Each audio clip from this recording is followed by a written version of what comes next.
ਨਵੰਬਰ 1984 ਦੇ ਸਿੱਖ ਵਿਰੋਧੀ ਕਤਲੇਆਮ ਦੇ ਦਿਨਾਂ ਦੌਰਾਨ ਦਿੱਲੀ ਅਤੇ ਲਾਗਲੇ ਇਲਾਕਿਆਂ ਵਿੱਚ ਹਾਲਾਤ ਇੰਨੇ ਕਾਬੂ ਤੋਂ ਬਾਹਰ ਅਤੇ ਆਪ ਹੁਦਰੇ ਹੋ ਚੁੱਕੇ ਸਨ ਕਿ ਕਿਸੇ ਵੀ ਸਿੱਖ ਲਈ ਉੱਥੇ ਸੁਰੱਖਿਅਤ ਹੋਣਾ ਇੱਕ ਬਹੁਤ ਵੱਡੀ ਚੁਣੌਤੀ ਅਤੇ ਲਗਭਗ ਨਾਮੁਮਕਿਨ ਜਿਹਾ ਕੰਮ ਬਣ ਗਿਆ ਸੀ। ਇਸ ਦਾ ਅੰਦਾਜ਼ਾ ਇਸ ਗੱਲ ਤੋਂ ਵੀ ਲਾਇਆ ਜਾ ਸਕਦਾ ਹੈ ਕਿ ਜਿੱਥੇ ਆਮ ਸਿੱਖ ਨੂੰ ਚੁਣ ਕੇ ਨਿਸ਼ਾਨਾ ਬਣਾਇਆ ਗਿਆ, ਉੱਥੇ ਹੀ ਕਈ ਉੱਘੀਆਂ ਸਿੱਖ ਸ਼ਖਸੀਅਤਾਂ ਅਤੇ ਹੋਰ ਤਾਂ ਹੋਰ ਉਸ ਵੇਲੇ ਦੇ ਦੇਸ਼ ਦੇ ਰਾਸ਼ਟਰਪਤੀ ਨੂੰ ਵੀ ਸਿੱਖ ਹੋਣ ਕਰਕੇ, ਸਿੱਖੀ ਦਿੱਖ ਕਰਕੇ ਫਿਰਕੂ ਨਫ਼ਰਤ ਦਾ ਸੇਕ ਝੱਲਣਾ ਪਿਆ ਸੀ। ਅਤੇ ਇਸੇ ਤਰ੍ਹਾਂ ਹੋਰ ਵੀ ਕਈ ਨਾਮੀ ਸਿੱਖ ਸ਼ਖਸੀਅਤਾਂ ਜਿਨ੍ਹਾਂ ਨੇ ਦੇਸ਼ ਲਈ ਵੱਡਾ ਯੋਗਦਾਨ ਪਾਇਆ ਸੀ, ਉਹਨਾਂ ਨੂੰ ਵੀ ਭੀੜ ਦੀ ਨਫ਼ਰਤ ਝੱਲਣੀ ਪਈ ਸੀ। ਦਰਅਸਲ ਨਵੰਬਰ 1984 ਵਿੱਚ ਦਿੱਲੀ ਦੇ ਹਾਲਾਤ ਹੀ ਇਹੋ ਜਿਹੇ ਬਣ ਚੁੱਕੇ ਸਨ ਕਿ ਕਿਸੇ ਵੀ ਸਿੱਖ ਲਈ ਉੱਥੇ ਸੁਰੱਖਿਅਤ ਰਹਿਣਾ ਇੱਕ ਵੱਡੀ ਚੁਣੌਤੀ ਬਣ ਗਿਆ ਸੀ। ਜਿਸ ਵੇਲੇ ਕਤਲੇਆਮ ਦਾ ਮੁੱਢ ਬੰਨ੍ਹਿਆ ਜਾ ਰਿਹਾ ਸੀ, ਠੀਕ ਉਸੇ ਵੇਲੇ ਦੇਸ਼ ਦੇ ਉਸ ਵੇਲੇ ਦੇ ਰਾਸ਼ਟਰਪਤੀ ਗਿਆਨੀ ਜ਼ੈਲ ਸਿੰਘ ਦੀ ਕਾਰ ਉੱਤੇ ਵੀ ਪਥਰਾਅ ਹੋਣ ਦੀ ਸੂਚਨਾ ਮਿਲੀ ਸੀ। ਸਿੱਖ ਕੌਮ ਦੇ ਖਿਲਾਫ ਜੋ ਉਸ ਵੇਲੇ ਇੱਕ ਫਿਰਕੂ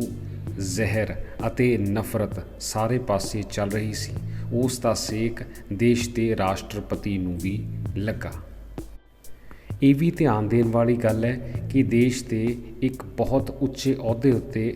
ਹੋਣ ਦੇ ਬਾਵਜੂਦ ਗਿਆਨੀ ਜ਼ੈਲ ਸਿੰਘ ਦੇ ਕੋਲ ਉਸ ਵੇਲੇ ਹਾਲਾਤ ਨੂੰ ਸੰਭਾਲਣ ਲਈ ਕਿਸੇ ਵੀ ਕਿਸਮ ਦੀ ਕੋਈ ਤਾਕਤ ਮੌਜੂਦ ਨਹੀਂ ਸੀ। ਤਿੰਨੋਂ ਫੌਜਾਂ ਦੇ ਪ੍ਰਮੁੱਖ ਹੋਣ ਦੇ ਬਾਵਜੂਦ ਉਹਨਾਂ ਵੱਲੋਂ ਕਿਸੇ ਵੀ ਫੌਜ ਨੂੰ ਇਸ ਘਟਨਾਕ੍ਰਮ ਅਤੇ ਵਹਿਸ਼ੀ ਕਤਲੇਆਮ ਉੱਤੇ ਕਾਬੂ ਪਾਉਣ ਲਈ ਨਿਰਦੇਸ਼ ਨਹੀਂ ਸੀ ਦਿੱਤੇ ਜਾ ਸਕੇ। ਇਸ ਤੋਂ ਸਪਸ਼ਟ ਹੁੰਦਾ ਹੈ ਕਿ ਇੱਕ ਸਿੱਖ ਹੋਣ ਦੇ ਬਾਵਜੂਦ ਗਿਆਨੀ ਜ਼ੈਲ ਸਿੰਘ ਉਸ ਵੇਲੇ ਰਾਸ਼ਟਰਪਤੀ ਦੇ ਅਹੁਦੇ ਉੱਤੇ ਹੁੰਦਿਆਂ ਹੋਇਆਂ ਵੀ ਬੇਬਸ ਨਜ਼ਰ ਆਏ। ਇਸੇ ਤਰ੍ਹਾਂ ਭਾਰਤੀ ਹਵਾਈ ਸੈਨਾ ਵਿੱਚ ਮਿਸਾਲੀ ਸੇਵਾ ਨਿਭਾਉਣ ਵਾਲੇ ਅਤੇ ਹੁਣ ਤੱਕ ਦੇ ਇਤਿਹਾਸ ਵਿੱਚ ਇੱਕੋ ਇੱਕ martial of the air force ਦੇ ਖਿਤਾਬ ਨਾਲ ਨਿਵਾਜੇ ਗਏ ਚੀਫ ਮਾਰਸ਼ਲ ਅਰਜਨ ਸਿੰਘ ਨੂੰ ਵੀ ਉਹਨਾਂ ਦਿਨਾਂ ਦੌਰਾਨ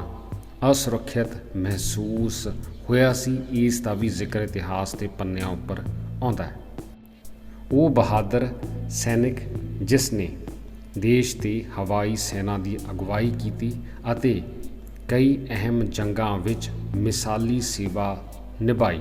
ਉਹਨਾਂ ਲਈ ਵੀ ਉਸ ਵੇਲੇ ਦਿੱਲੀ ਦੇ ਹਾਲਾਤ ਬਹੁਤ ਮੁਸ਼ਕਿਲ ਹੋ ਗਏ ਸਨ। ਕੁਝ ਇਸੇ ਤਰ੍ਹਾਂ ਦਾ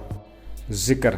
ਲੈਫਟੀਨੈਂਟ ਜਨਰਲ ਜਗਜੀਤ ਸਿੰਘ ਅਰੋੜਾ ਬਾਬਤ ਵੀ ਸਾਹਮਣੇ ਆਉਂਦਾ ਹੈ, ਜਿਨ੍ਹਾਂ ਦੀ ਅਗਵਾਈ ਵਿੱਚ ਦੇਸ਼ ਨੇ ਇੱਕ ਬਹੁਤ ਵੱਡੀ ਜਿੱਤ ਹਾਸਲ ਕੀਤੀ ਸੀ ਅਤੇ ਉਹਨਾਂ ਦੀ ਅਗਵਾਈ ਸਦਕਾ ਹੀ ਪੂਰਬੀ ਪਾਕਿਸਤਾਨ ਯਾਨੀ ਕਿ ਬੰਗਲਾਦੇਸ਼ ਹੋਂਦ ਵਿੱਚ ਆਇਆ ਸੀ।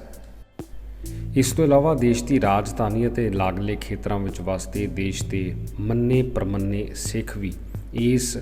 ਫਿਰਕੂ ਮਾਹੌਲ ਵਿੱਚ ਅਸੁਰੱਖਿਅਤ ਲੱਗਦੇ ਸਨ, ਕਿਉਂਕਿ ਉਸ ਵੇਲੇ ਸਾਰੇ ਪਾਸੇ ਇੱਕ ਜਨੂਨ ਅਤੇ ਗੁੰਡਾਗਰਦੀ ਦੀ ਹਨੇਰੀ ਚੱਲਦੀ ਵਿਖਾਈ ਦਿੰਦੀ ਸੀ। ਇਸ ਤੋਂ ਇਹ ਵੀ ਅੰਦਾਜ਼ਾ ਲਾਇਆ ਜਾ ਸਕਦਾ ਹੈ ਕਿ ਜੇਕਰ ਇੰਨੀਆਂ ਮੰਨੀਆਂ ਪ੍ਰਮੰਨੀਆਂ ਅਤੇ ਨਾਮਵਰ ਸਿੱਖ ਸ਼ਖਸੀਅਤਾਂ ਨੂੰ ਵੀ ਇਹਨਾਂ ਦਿਨਾਂ ਦੌਰਾਨ ਆਪਣੀ ਜਾਨ ਬਚਾਉਣ ਲਈ ਜਦੋਜਹਿਦ ਕਰਨੀ ਪਈ ਸੀ, ਤਾਂ ਆਮ ਸਿੱਖ ਦਾ ਕੀ ਹਾਲ ਹੋਇਆ ਹੋਵੇਗਾ।